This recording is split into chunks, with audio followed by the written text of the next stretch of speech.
selamat malam. Selamat datang di Konspirasi Prabu. Saya Prabu Revolusi. Dan saya Aya Nufus. Ada Aya Nufus lagi sekarang. Kamu masih betah nemenin saya di sini? Betah banget. Karena Konspirasi Prabu selalu mengundang tokoh-tokoh yang inspiratif. Oh iya, kita nanti punya tamu yang juga inspiratif buat ngobrol-ngobrol bareng Aya. Tapi sebelum ke sana, kita ada beberapa informasi dulu nih yang mau kita sampaikan ke pemirsa di rumah ya. Yang pertama ini tentang Mas Gibran Rakabuming Raka, kamu tahu kan? Yang selalu fenomenal yang selalu fenomenal.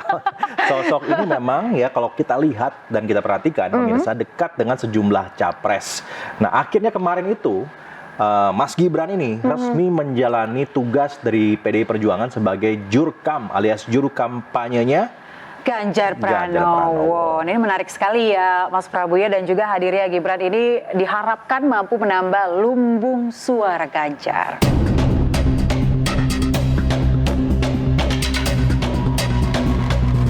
Putra Joko Widodo Gibran Rakabuming Raka resmi melaksanakan tugas sebagai juru kampanye Ganjar Pranowo. Gibran mendampingi bakal calon presiden Ganjar Pranowo dalam berbagai aktivitas, mulai dari belusukan ke sejumlah wilayah hingga jalan sehat yang digelar DPC PDI Perjuangan Solo di Jebres. Kehadiran Gibran sebagai bentuk dukungan terhadap Ganjar Pranowo sebagai calon presiden. Sosok Gibran diharapkan mampu menambah suara Ganjar pada pemilihan presiden 2024 mendatang. Terlebih, pendukung dan pemilih Ganjar Pranowo memiliki irisan yang sama dengan pendukung dan pemilih Gibran. Enggak, ini belum masuk masa kampanye. Ini belum masuk. Mas Gibran melihat antusiasme masyarakat relawan segininya ketika ikut menyambut Mas Gibran dan juga Mas Ganjar. Ada yang ingin ditanggapin nggak Mas? Ya lumayan antusias warga. Lumayan antusias warga. Kita start lari sampai tadi di pasar sampai nyampe di Saumi. Pendukungnya Pak Ganjar juga banyak yang ngefans sama Mas Gibran. Ya irisannya sama. Irisannya sama, artinya berarti pemilihnya Mas Gibran, pemilihnya Pak Jokowi, pemilihnya Pak Ganjar, yakin ya? Iya. Irisannya sama. Ya, langsung sampai ya. Sebelumnya, Presiden Jokowi menyampaikan kepada Sekjen PDIP Hasto Kristianto akan menurunkan 7 orang, diantaranya menjadi pembicara dalam pelatihan juru kampanye untuk pemilu 2024. Sejumlah nama penting di antara tim 7 tersebut diantaranya adalah mantan Panglima TNI Jenderal Purnawirawan Andika Perkasa, Ketua Kadin Arsyad Rashid, Ketua DPP PDIP Puan Maharani, dan sejumlah elit perwakilan partai koalisi. Tim Liputan iNews melaporkan. Ya, irisannya sama nih Mas Prabu. Tadi katanya. Ya sama irisan orang ya? sama-sama dari PDIP, gimana sih Mas Gibran bisa-bisa aja.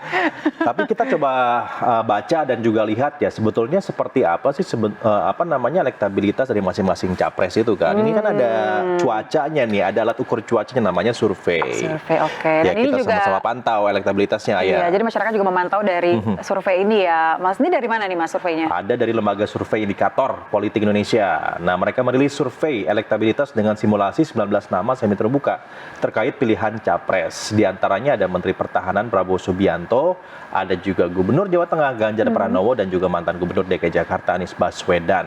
Iya, nah ini nama Ganjar Pranowo ini sebagai capres terfavorit semakin ketat dengan Prabowo Subianto. Ibaratnya kalau balapan ini seru, ya. Okay. Dua-duanya sama-sama ada di terdepan ya. Kalau dilihat ini coba Anda perhatikan hanya selisih 1% kurang lebih ya, di bawah 1%. margin of error. Iya, tapi ini bisa suatu waktu berubah ya, Mas Prabu ya. Semuanya masih sangat cair, semuanya masih sangat cair karena ini survei yang digelar pada tanggal 20 hingga 24 Juni 2023 terhadap 1.220 responden. Artinya ini bacaan bulan lalu ya, karena kan sekarang Juli ya. Sekarang Juli. Nah, dalam simulasi 19 nama semi terbuka, Ganjar Pranowo hampir mendekati jumlah persentase Prabowo Subianto. Kalau Mas Anies bagaimana? Nah, ini kalau Mas Anies Baswedan ini memiliki 17,4%, yang mana Ganjar Pranowo 31,5% dan Prabowo Subianto 33,4%. Sedangkan selisih jumlah persentasenya nih Mas Prabu ini antara Ganjar dan juga Prabowo ini sangatlah tipis, yakni sekitar 2% tadi yang kita sudah sebutkan tadi ya. Tipis. Kalau sekitar 2% di bawah margin of error, artinya semua kemungkinan masih sangat bisa terjadi atau terbuka untuk terjadi. Sementara itu dalam simulasi 5 nama yang paling pantas sebagai calon wakil presiden. Nah ini cawapresnya. Ya di cawapresnya di peringkat teratas menurut hasil survei ini adalah siapa coba? Ketum PSSI dan juga Menteri BUMN yakni Erick Thohir. Pak Erick Thohir unggul dengan elektabilitas 22,9%. Wow, ini ya lumayan tinggi ya. Lumayan tinggi ya. Kemudian di bawahnya ini ada Ridwan Kamil nih yang mengantongi 20,1%. Kemudian juga ada Sandiaga Salahuddin Uno 17,5%. Dan juga ada AHY 12,5%. Dan yang terakhir nih ada Khofifah ya Mas ya. Yakni dengan 9,8%. Karena kita sama-sama tahu bahwa ketika nanti running di capres, cawapres atau di pilpres nanti itu ya harus berpasangan kan. Ada capresnya, ada juga cawapresnya. Oke, tapi kemarin kalau dari partai PDIP ini sudah menyebutkan 5 ada 5 nama cawapres. Itu Bu Puan yang menyebutkan kemarin ya. Tapi nama-nama itu ada semua lah kalau dipikir. Iya ya. Ya kan ada Pak Erick Thohir, ada Pak Ridwan Kamil, ada Sandiaga Uno, ada Pak Mahfud, satu lagi ada AHY, ada Caimin juga. Iya. Menarik sekali ya. Ada juga yang menarik nih, Ayah ya. Apa tuh, Mas? Jadi kemarin dalam acara syukuran hari lahir ke-25 PKB, Ketua Umum PKB Muhaimin Iskandar menyindir Ketua Umum Partai Nasdem Surya Paloh yang katanya nggak berani hadir di harlah PKB.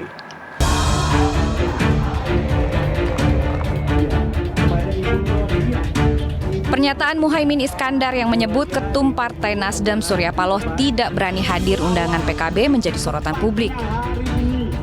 Pernyataan disampaikan Ketua Umum PKB Caimin saat menyapa satu persatu Ketua Umum Partai yang hadir di acara hari lahir PKB di Solo, Jawa Tengah.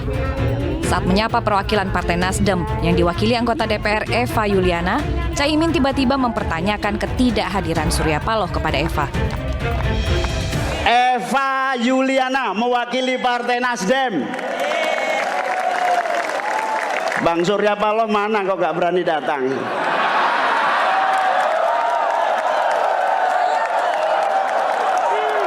Padahal kita sangat berharap Bang Surya Paloh datang, Mbak Eva. Tak hanya menyinggung Ketum Partai Nasdem, manuver sindiran Caimin juga tertuju pada Ketua Umum PKS. Saat hendak disapa, Caimin juga tidak menemukan sosok Ahmad Saiku di jajaran kursi undangan. Kelakar Caimin menjadi pemanas hubungan antar partai yang segera bersaing di pemilu 2024 mendatang. Tim Liputan iNews melaporkan. Daripada menerka-nerka, lebih baik kita jeda dulu. Anda ngopi dulu, saya juga ngopi dulu. Kita break dulu dan kami akan kembali saat lagi.